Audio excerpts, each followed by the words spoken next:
touch Get me. back to your goddamn car. That's what I'm asking No. you right now. Let's go. Don't. You're gonna be in cuffs. Don't You are gonna touch be in me. handcuffs. You're If gonna you be in touch me, handcuffs. What? I'm gonna beat your You're not. ass. Okay. How am I getting handcuffs? I did nothing. I stopped you on a traffic Do you know stop. what beat your ass mean? That mean going in a canoe. The incident begins not with speed, sirens, or pursuit, but with something far more destabilizing for a routine traffic stop: a sudden collapse of shared expectations. A red Mercedes is stopped, and before the procedural script of a traffic encounter can even begin, the driver exits the vehicle and starts walking away. That single deviation leaving the car immediately sets the tone for everything that follows. Traffic stops are among the most ritualized encounters in policing. Their safety depends on predictability. When one party breaks the ritual, officers often respond not with recalibration, but with escalation. From the first seconds, the officer's commands come quickly and repetitively. The directive is simple: return to the vehicle. Yet the driver contests the very premise of the stop. She insists she was never in the car, never detained, never pulled over. This is not merely defiance, it is a direct challenge to the officer's asserted authority to initiate the encounter in the first place. What emerges is a conflict not over compliance, but over reality itself. Who controls the narrative of what just happened? At this early stage, the legal threshold is thin. A traffic stop requires reasonable suspicion of a traffic violation. The officer later references improper passing, but at the outset, that justification has not yet been clearly articulated. Instead, the encounter moves immediately into a command and control posture. The officer repeats instructions while closing distance, while the driver repeatedly asserts bodily autonomy and freedom of movement. Neither side yields ground. What could have been resolved through distance, clarity, or disengagement becomes compressed into a confrontation measured in feet and seconds. The driver's insistence that she is not detained is legally significant, even if imperfectly expressed. In American constitutional law, detention hinges not on handcuffs alone, but on whether a reasonable person would feel free to leave. The officer's repeated commands to return to the car, combined with physical proximity and an increasingly coercive tone, effectively transform the encounter into a detention whether acknowledged or not. Yet the officer does not initially clarify this status.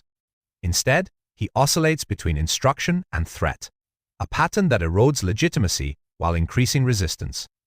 As voices rise, so does the officer's reliance on repetition rather than explanation. Get back to your car becomes a mantra, stripped of context. Repetition can be effective when authority is uncontested.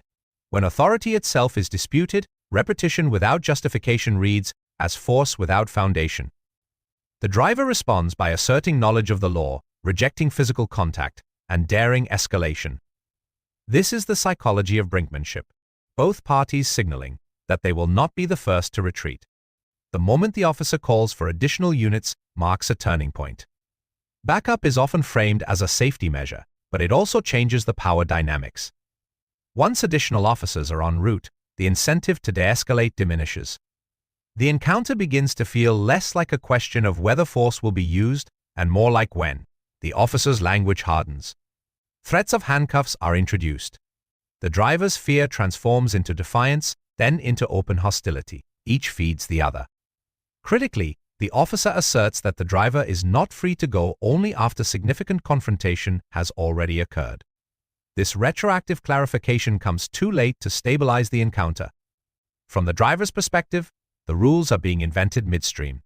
From the officer's perspective, compliance has already been lost, and regaining control becomes the primary objective. At this stage, policing shifts from enforcement of a traffic violation to enforcement of authority itself. The escalation culminates in physical force. Commands to get on the ground are issued rapidly, layered on top of each other, with little accommodation for confusion or physical limitation. The ground is concrete. The driver expresses difficulty complying with the prone position. These moments are critical because use of force standards require that commands be lawful, clear, and feasible.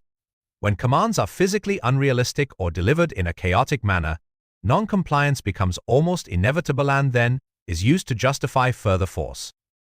Once on the ground, the encounter narrows. The broader context, the original traffic violation, the question of whether the stop was properly initiated falls away. The focus becomes hands, arms, positioning, control. This is the tunnel vision of arrest. Officers are trained to prioritize control once resistance is perceived, but this training often leaves little room to reassess whether resistance is active, passive, or situational. Here, distress, confusion, and fear are interpreted as obstinance. The arrival of additional officers cements the trajectory. With numbers comes confidence, and with confidence comes normalization of force. What might have appeared excessive moments earlier now feels routine within the group. Language deteriorates. Professional distance erodes. The driver's repeated statements about breathing difficulty are met with reassurance rather than adjustment, a common but dangerous pattern in custody-related incidents. The assumption is that distress is exaggerated, that control equals safety. History shows otherwise. As the encounter stretches on, the legal justifications begin to stack. What started as a traffic stop evolves into charges of resisting arrest and assault. This is a familiar arc in contested police encounters. Resistance, broadly defined, becomes the bridge between an initially minor allegation and serious criminal liability. Importantly, these charges often hinge not on the original conduct, but on reactions to the escalation itself. The system thus rewards early force by generating post hoc justification for it. Throughout this phase, the driver repeatedly references cameras, witnesses, and public visibility. This reflects a growing awareness that the street has become a stage. Policing in the bodycam era is performative, whether acknowledged or not. Officers know they are being recorded, citizens know it too. Yet recording does not automatically produce restraint. In some cases, it hardens positions, as each side believes the footage will vindicate them. Medical concerns are raised, then sidelined. An ambulance is mentioned, but the underlying question whether force was necessary or proportional remains unanswered. Instead, the process marches forward. Custody decisions are framed as binary, hospital or jail. This framing strips the individual of agency while presenting institutional choices as inevitabilities. It is a subtle but powerful form of coercion. By the time the driver is placed in the patrol vehicle, the original reason for the stop is almost irrelevant. The narrative has shifted from improper passing to non-compliance, from traffic enforcement to criminalization. This is how small decisions compound. A failure to clearly articulate the basis for a stop, a failure to maintain distance, a failure to slow down when emotions spike. Each alone might be survivable. Together, they produce a cascade. What is most striking is how early the outcome becomes locked in. Once physical force is threatened, once backup is called, once authority is publicly challenged, the system's momentum favors escalation. De-escalation requires not just training, but institutional permission to disengage without losing face. In this encounter, no such permission is exercised. Control becomes the goal, not resolution. This case is not defined by a single catastrophic decision, but by a series of ordinary ones made under stress. The officer chooses command over explanation. The driver chooses confrontation over compliance. The system chooses enforcement over understanding. The result is predictable. A person is taken to the ground, charged with serious offenses, and left to navigate the aftermath through courts rather than conversation. Part 1 ends where certainty ends. The facts are contested. Perspectives diverge. What remains undeniable is the pattern. A low-level stop transformed into a high-stakes arrest through mismanaged authority, psychological escalation, and institutional reflex. The groundwork is now laid not just for legal consequences, but for a deeper examination of how this encounter unfolded, why it followed such a familiar script, and how easily it could have gone differently. Once the driver is forced to the ground, the encounter enters a phase where time stretches and meaning collapses. This is the longest and most revealing portion of the incident, not because of dramatic action, but because of what happens when force has already been applied and justification must now be maintained. The physical struggle subsides, but the institutional machinery continues moving forward, indifferent to nuance. At this stage, the driver is no longer a motorist or even a suspect in a traffic violation. She is now framed as a problem to be managed. Language shifts accordingly. Commands become clipped and mechanical. The focus is no longer on resolving the situation, but on processing it, securing limbs, searching pockets, positioning the body, and controlling movement. Each step is treated as routine, yet each compounds the deprivation of dignity and agency. The driver repeatedly expresses physical distress. She states difficulty breathing, discomfort with positioning, and anxiety. These claims are met with reassurances rather than adjustments. You're on your side, you can breathe, just calm down. These responses are textbook examples of what critics call procedural blindness. Officers acknowledge distress verbally but do not meaningfully alter their tactics. The assumption is that control equals safety, even when evidence suggests otherwise. This is a critical institutional failure point. Law enforcement training emphasizes officer safety, but often inadequately integrates medical risk assessment under stress. Once a subject is perceived as combative, their expressions of pain or fear are filtered through skepticism. Distress becomes interpreted as manipulation. In this mindset, slowing down feels dangerous, even when speed is no longer required. As additional officers arrive, the power imbalance becomes overwhelming. Multiple uniforms surround a single restrained individual. The presence of numbers changes behavior. Officers speak more freely, sometimes more crudely. The professional veneer cracks. What might have been internal frustration is now externalized. Group dynamics take over, reinforcing a shared narrative. The driver is difficult, non-compliant, the cause of her own predicament. This is where institutional culture matters most. In group settings, dissent disappears. No officer pauses the process to reassess the legality of the initial stop or the proportionality of the force used. The question is no longer was this necessary, but how do we finish this? The system prioritizes closure over correction. The driver's repeated references to cameras and witnesses underscore her awareness that the encounter is no longer private. She understands that the only remaining leverage is visibility. Yet visibility does not translate into immediate relief. Body cameras capture everything, but they do not intervene. They record compliance with procedure, not with justice. The presence of cameras can even embolden officers who believe their actions will be justified after the fact. Medical personnel are introduced, but their role is narrowly defined. They are there to assess physical injury, not procedural harm. The underlying issue whether the detention itself was lawful or necessary is outside their scope. This compartmentalization allows the system to appear responsive while avoiding accountability. Care is offered without concession. The encounter is medicalized, not humanized. Throughout this phase, the driver oscillates between anger, fear, and exhaustion. She speaks rapidly, revisiting the same points. She was walking away. She was not detained. She knows the law. From an analytical perspective, this repetition is not evidence of irrationality, but of trauma. When people experience sudden loss of control, they cling to the last point where control made sense. For her, that point is the moment before physical force was applied. Officers, however, interpret repetition as obstinance. The more she speaks, the more she is told to be quiet. Silence becomes the expectation, even though no explanation has been fully provided. This is another inversion of procedural justice. Research consistently shows that people are more likely to accept outcomes they perceive as unfair if they feel heard. Here, the opposite occurs. Speech is treated as resistance. As the possibility of jail is introduced, the stakes escalate again. What began as a traffic stop now carries life-altering consequences. The driver reacts with disbelief and panic. She questions how resistance can be claimed when she is already on the ground. This question strikes at a core contradiction in many resisting arrest charges. Resistance is often defined so broadly that it includes emotional reactions to force itself. The legal system rarely interrogates this circular logic. The officer's responses do not resolve this contradiction. Instead, they rely on authority. You're going to jail. The statement is final, unqualified. At this point, the outcome is predetermined. The rest of the encounter is administrative. The driver's fate has been decided not in a courtroom, but on the pavement. What follows is a prolonged period of limbo.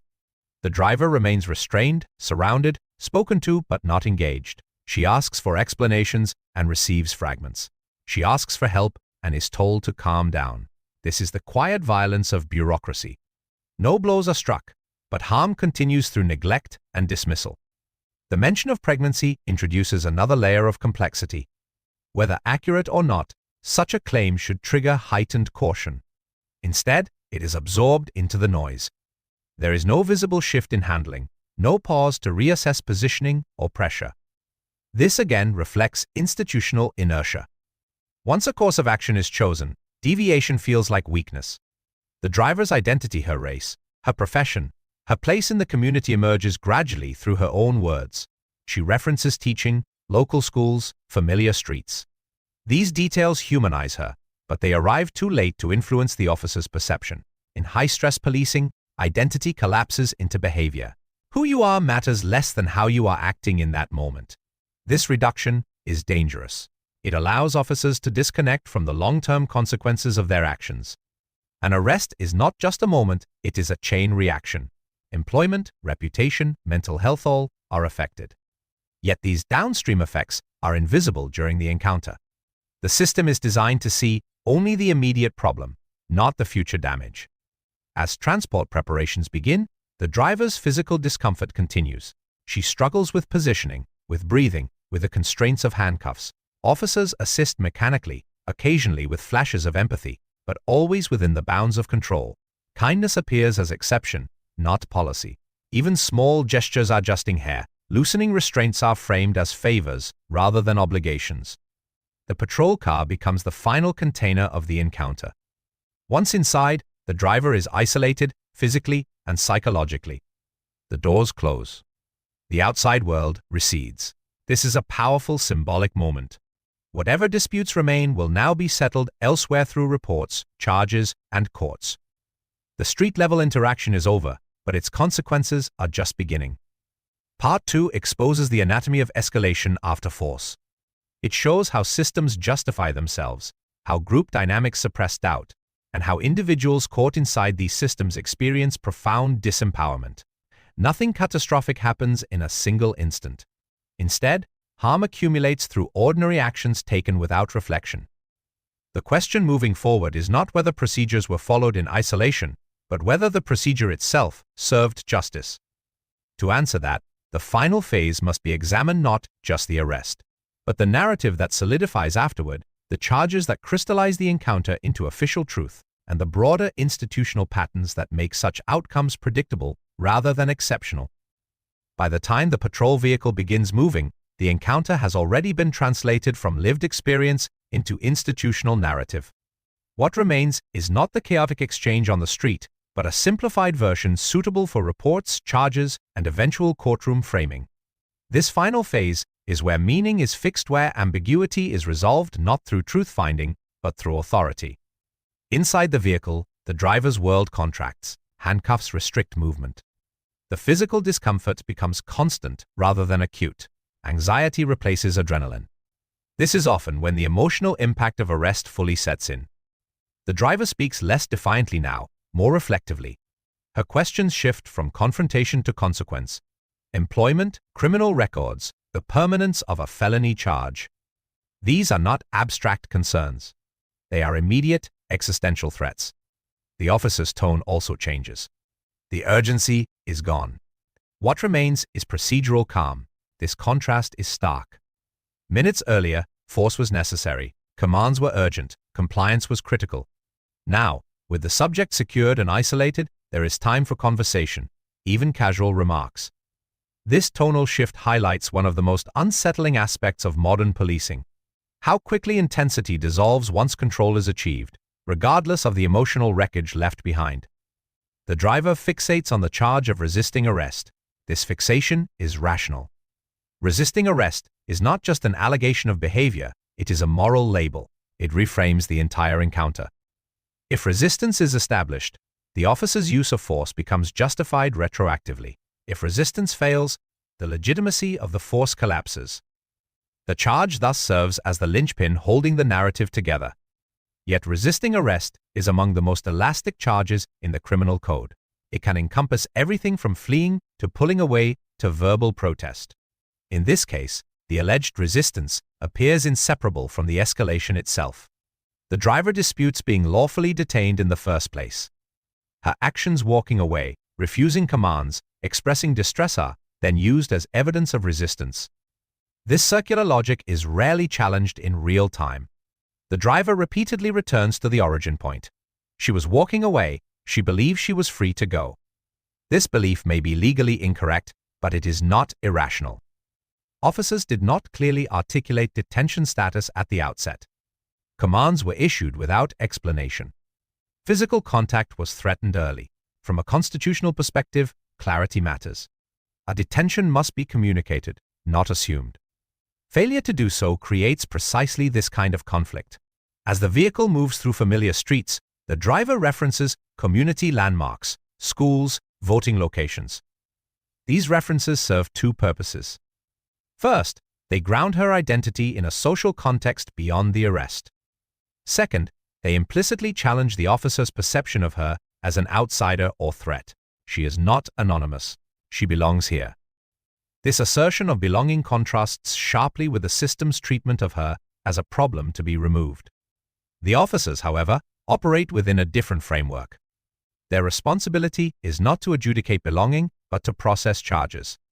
This functional detachment is both necessary and dangerous. Necessary because emotional involvement can impair judgment. Dangerous because it can erase empathy entirely. When individuals become cases, their humanity becomes incidental. Throughout the transport, the driver expresses fear about a felony charge. A felony is not just a legal classification, it is a social sentence. It affects employment, housing, voting rights, and social standing. The officers offer little reassurance because reassurance would imply doubt. Doubt is not institutional currency. Certainty is.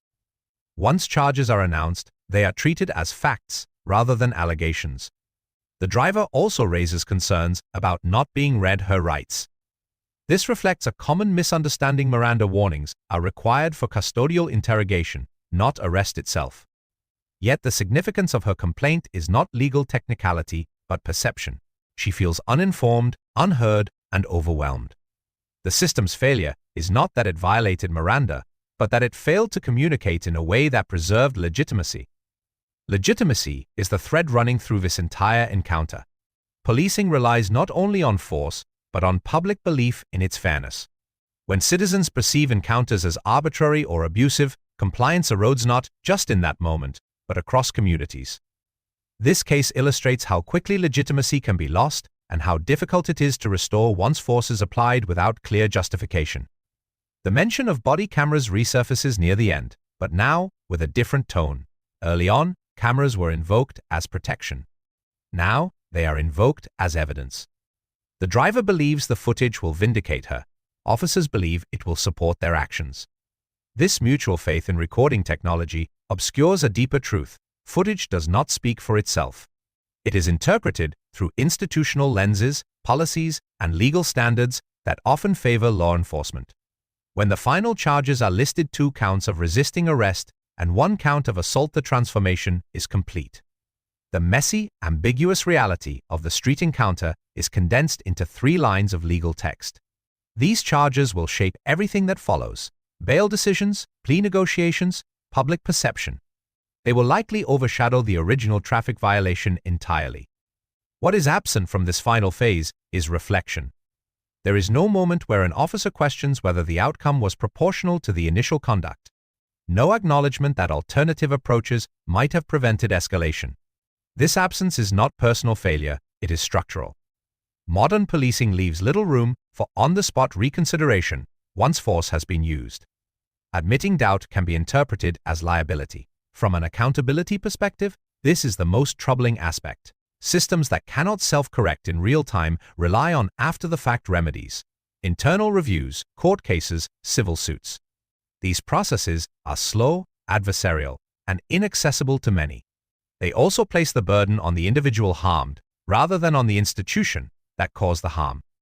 The driver's final expressions are not of anger, but of despair. She worries about her future, her work, her health.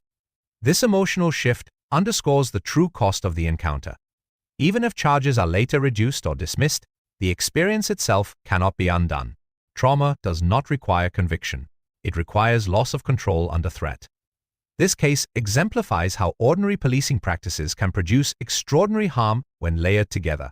A traffic stop, a contested command, an early escalation, group reinforcement, broad charges. None of these elements are rare. What makes this incident powerful is not its uniqueness, but its familiarity. It follows a script that has played out countless times across jurisdictions. The lesson is not that officers are inherently malicious or that citizens are inherently defiant. The lesson is that systems built on authority rather than understanding are fragile. When authority is challenged, they respond with force. When force is used, they justify it with charges. When charges are filed, the original question was, "This necessary?" is buried. In the end, the Bodycam captures everything except the most important thing: the moment when someone could have chosen differently. That moment exists in every encounter. It exists when the officer first sees the driver walking away. It exists when commands are repeated instead of explained. It exists when backup is called, when distance could have been maintained, when time could have been used as a tool rather than a threat. Those moments are invisible in reports, but they are decisive in reality. Accountability begins not with punishment, but with recognition of those moments and with institutional courage to prioritize de-escalation over dominance. This is not just a story about one arrest. It is a case study in how power operates under stress, how legitimacy is lost, and how easily everyday encounters become life-altering events. The footage ends, but the consequences continue long after the cameras stop recording.